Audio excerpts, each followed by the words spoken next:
ปอกซะก่อน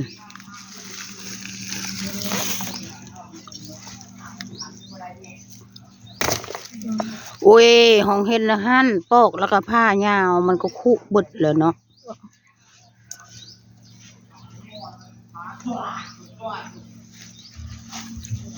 เอามีดทำปาดวันนี้เพิ่ง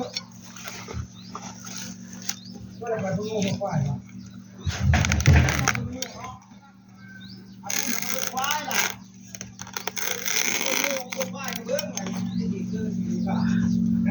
อันนู้นเหนียวอันนู้นแรกจะเห็นการมีเงินช่วยลงไหลเศร้าเลยเอาอะไรแล้วก็ไปซื้อเรื่องนี้เอาก็เรียกว่าเขาไปนอนอยู่เพื่อหลับเผา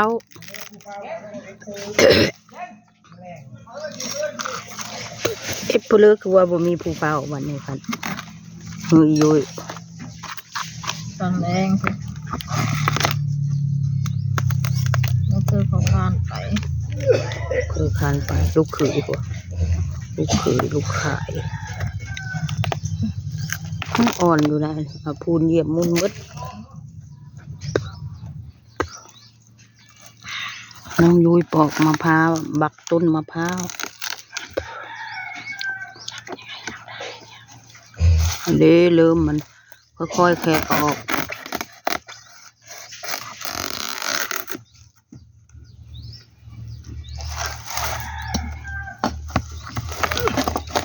เดะว่าฮะอ่อนไม่ได้เลยบ่อ่อนดอก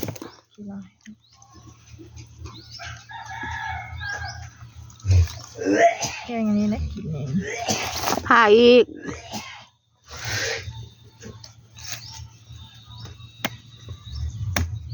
มาละ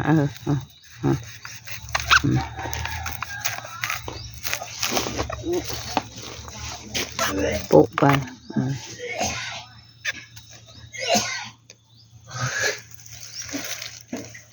คือยากแต่อยู่เห็ดจักเนี่ยแล้วเส้นมันครับพันเลยคอนี่พันครึ่งเลยดีแล้วก็ปอกอีกกับพันอีกจบปอกออกแล้วนึกว่าอันบักใหญ่ไหมน้อยๆนึงเนาะใหญ่ใหญ่แต่อันนั้นมันชื่อว่าแม่ใหญ่เท่าลำมันแล้วลำเงามันวะมันก็ใหญ่แต่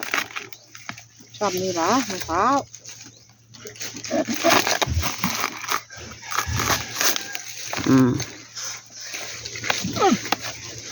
อัน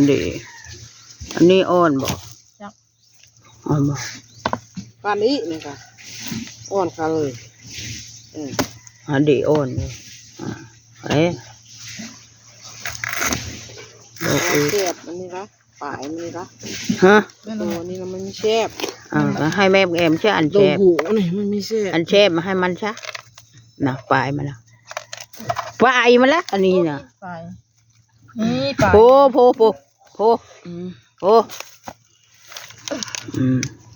จับดีๆนะอันนี้ตูยังแกะเอาปันดีเด็ดเลยแกะเอาละอันนี้บึดเท่านี้เนาะอยู่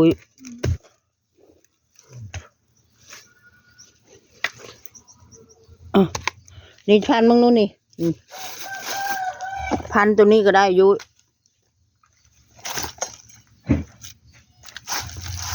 จะเอาดิโอ้ยลูกยากเอาฮันแก่คืออ่อนค่ะวายุอ่อนไม่แก่อ่อนคำจุบลงเลยเอาโลดอ่อนบางคนว่ามักอันนี้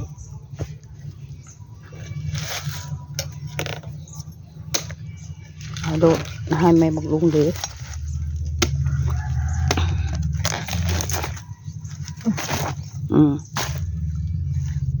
มันเห็ดกินเป็นบ่บ่ที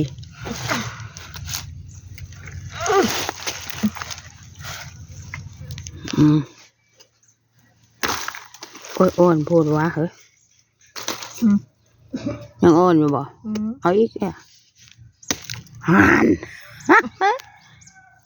ปานแกงหน่อไม้ได้อยู่เว้ย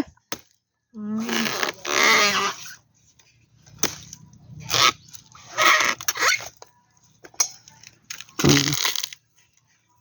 อ่อนอยู่บ่เขาเลือกเอาเนาะ อืม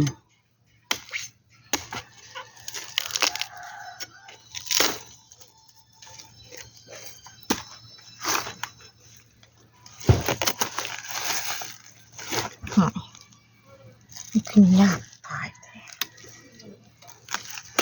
อันดี เออ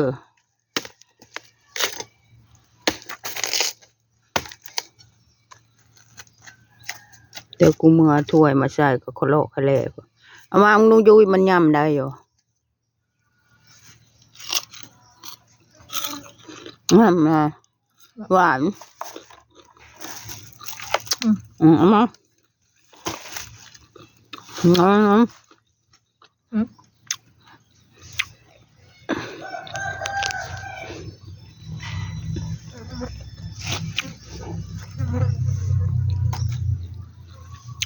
เอาออกมาตัวนี้เอามาผ้าตัวนั้น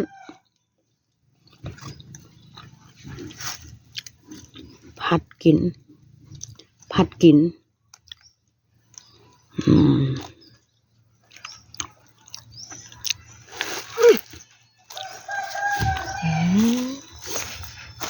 เอาเนี่ยเอาตาสาดสิลูก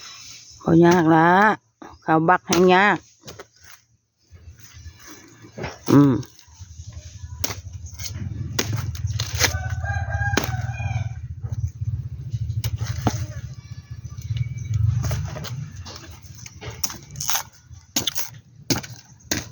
ยอดมะพร้าวอ่อนหรือมะพร้าวแก่ อ่อนหรือเกะ ดูถ้าเอาหรือเอาตัวนั้นบ่เอาหัวโคนมันบ่เอาอะไรมะพร้าวนั้น อืม เอาตัวนั้นบ่ อืม ตัวนี้กันเอาตัวนั้นหญ้าเท่าอันนี้ก็เดี๋ยวแบ่งแม่บักลุง อืม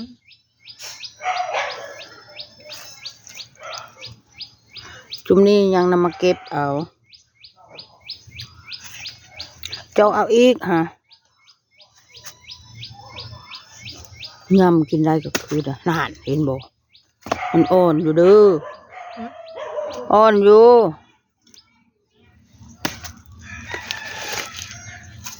เจ้าเอามากูละเอาดอกอันนั้นมึงไม่เอาห่าน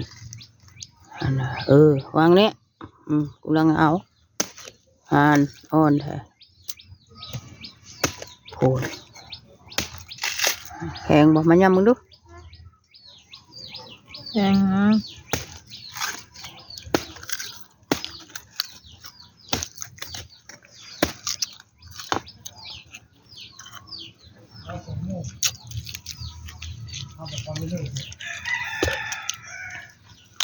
à Hương là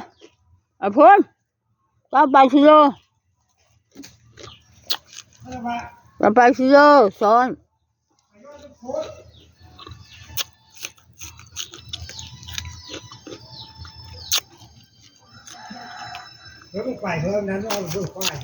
มันก็ไปเบิ่งควายละมันไปเชื่อตกลงเบิ่งควายหรือเบิ่งงัวเดี๋ยวนี้